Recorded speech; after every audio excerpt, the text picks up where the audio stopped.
It's strange when you think about it. Strange how history repeats itself, century after century. For thousands of years, every empire that rose to power fought wars for the same familiar reasons: to defend their borders, to seize wealth, to expand territory, to secure dominance. Rome conquered for land. Britain sailed for resources. Spain fought for gold. Every battle, every campaign, every flag raised over foreign soil followed the same ancient blueprint: violence exchanged for something tangible. But in the modern age, a new kind of empire emerged. One that didn't just march armies across continents or plant its flag on conquered ground.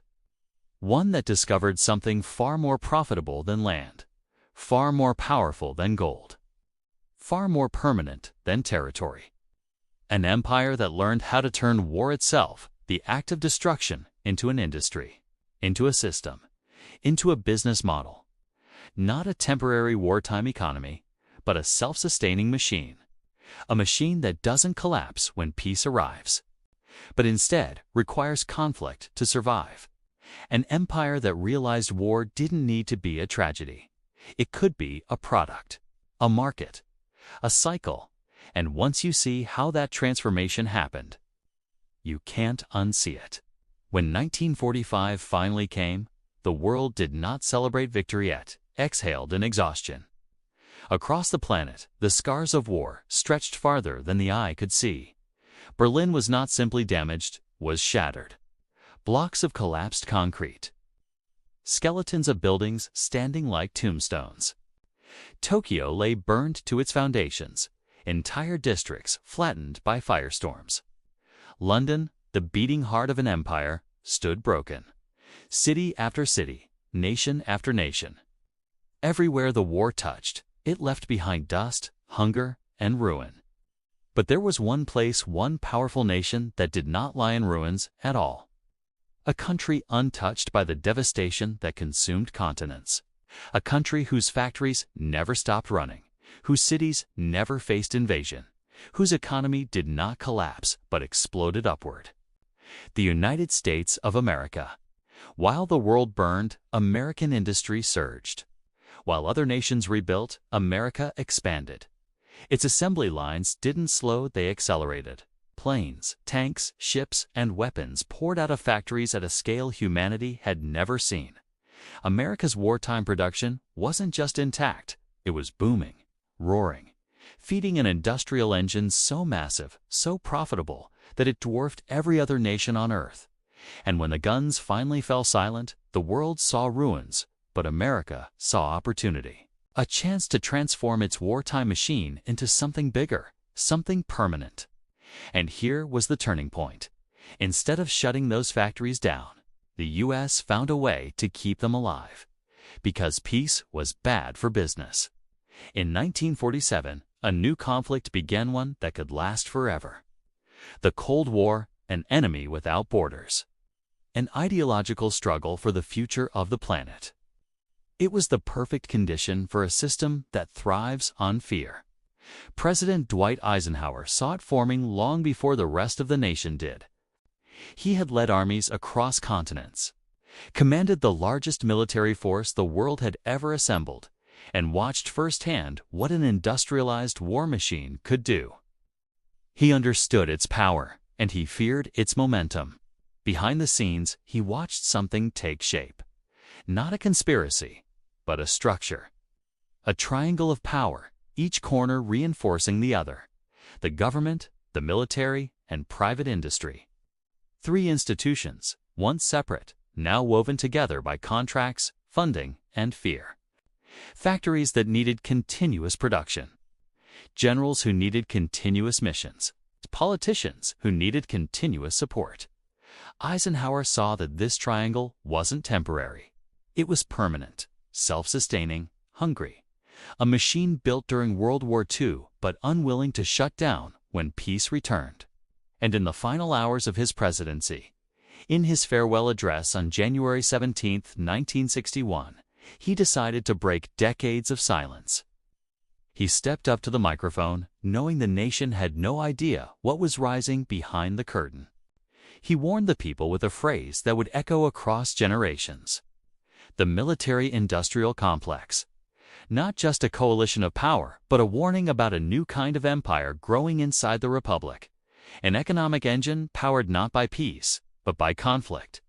Eisenhower knew it was too profitable to stop. He wasn't trying to dismantle it. He knew that was impossible.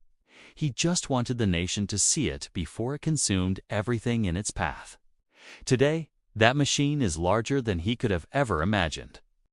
Every conflict, every crisis, every bullet feeds it. When tension rises in the world, defense stocks surge. When peace talks succeed, they fall. The GPS in your phone, it's the internet you're watching this on. Microchips, satellites, jet engines. Oh. Born from military research, war became the mother of innovation.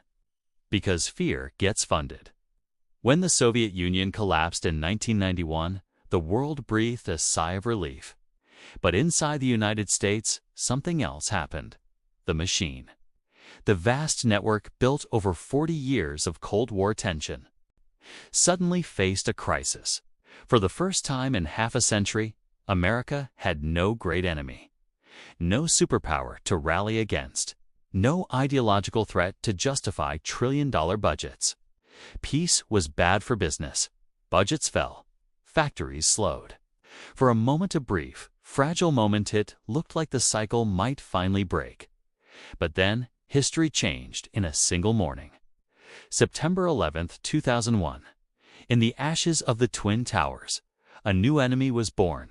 Not a nation, but an idea. Not a country with borders, but a threat that could exist anywhere, everywhere. Indefinitely.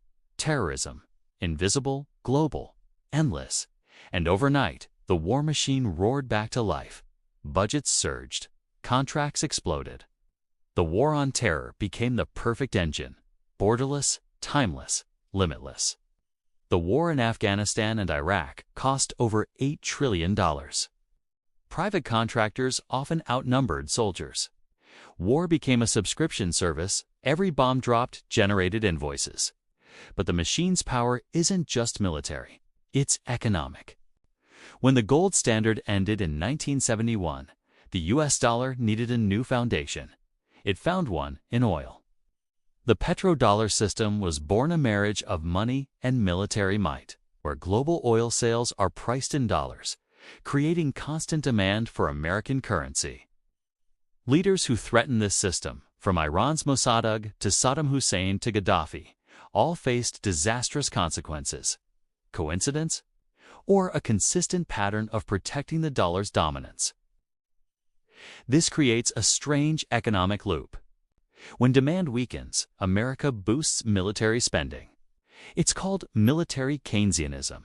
Instead of building roads, you build missiles. But the system has trapped America inside its own machine. The Pentagon has failed every audit, with trillions of dollars unaccounted for. National debt has soared past $34 trillion. Peace has no lobby in Washington. History warns us. Empires that build their economies on war eventually collapse under the cost. Athens, Spain, Britain. The U.S. is no different. The empire of war is becoming the empire of debt. Every bomb justified as defense is also a sign of fear, the fear of decline.